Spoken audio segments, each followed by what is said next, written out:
Professor Robin Rabin was a former Arthur Garfield Hayes Civil Liberties Fellow at NYU School of Law.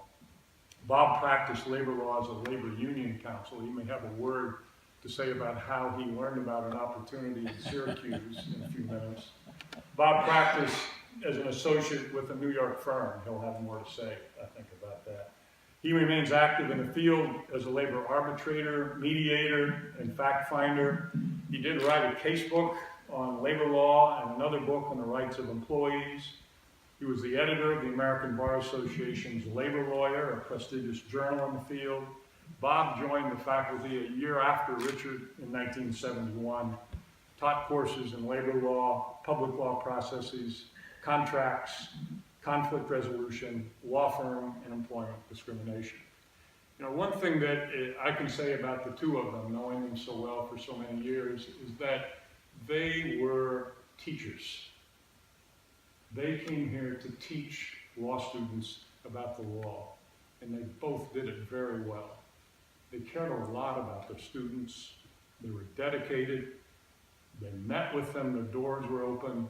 They joked with them, they cajoled them, they incentivized them to get better and work harder. Some of you are in the audience here tonight and see your heads going this way, so that's very good. So first, join me in a big round of applause for both of these gentlemen.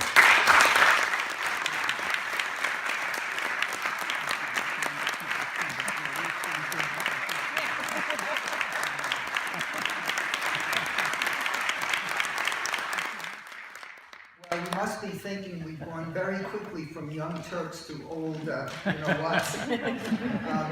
This special evening for us, I'm especially pleased, Bill, that this has happened on your watch, because as you pointed out, we've been friends for decades. And Bill came here, he started out as Dean Banks. In fact, I thought that was your first name. And we didn't get a chance to vote on whether he would be Dean, but I'm not sure we voted this time either. But Bill was brought in then as associate dean. And I've been thinking about the title of interim, and it occurs to me at this stage of my life, we all, in effect, hold interim positions. So we have to do as much as we can in the time that we have to do a good job. For me, the great thrill was teaching students. And I had a special insight because I moonlighted as a labor arbitrator. And every now and then I have a student appear before me who would do an absolutely wonderful job. And I feel very proud of the student and what I had done. Now sometimes I didn't realize that this was one of my students. And the way I would find out is at the end of the arbitration over a very solemn, serious matter, as we're leaving, the person would say, "Professor Rabin, do you still wear your chicken suit?" And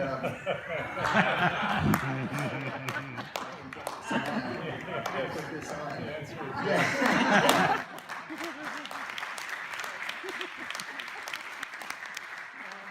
But before I go on, I did want to say there was sort of serendipity here when I saw the program. Bill alluded to it earlier, and I saw that somebody named Louise Dembeck was on this program.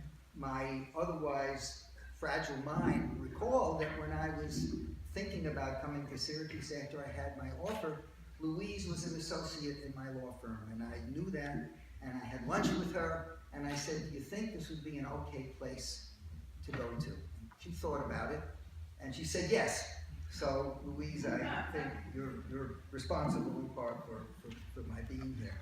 One of the things that I didn't like, I'm glad to be done with, is we had to look at the student evaluations that we received, and it was pretty painful. But I did get one that I sort of kept in my scrapbook, and it was a person wrote, "Professor Rabin has the brilliance of Cardozo, the wisdom of Gandhi, and the wit of Woody Allen." He got it right.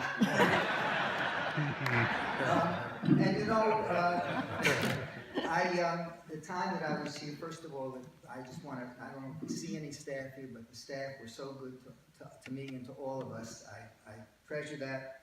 I had wonderful colleagues and great friends. And when I think about friends, I think of the story of the two old guys who were sitting at a park bench And one says to the other, you know, my friend, we've been coming out here every day for years.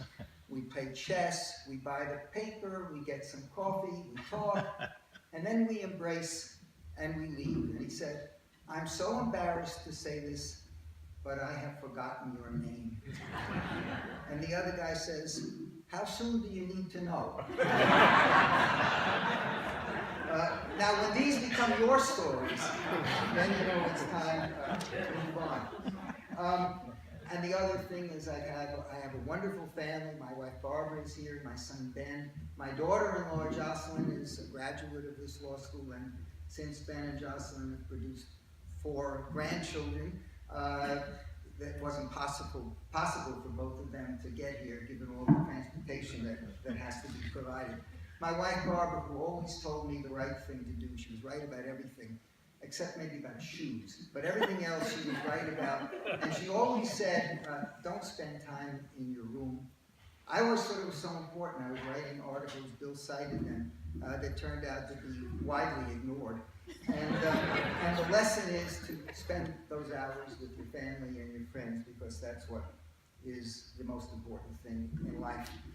Sort of as a final thing, there's a statement that's attributed to Buddha, since Richard mentioned Buddha.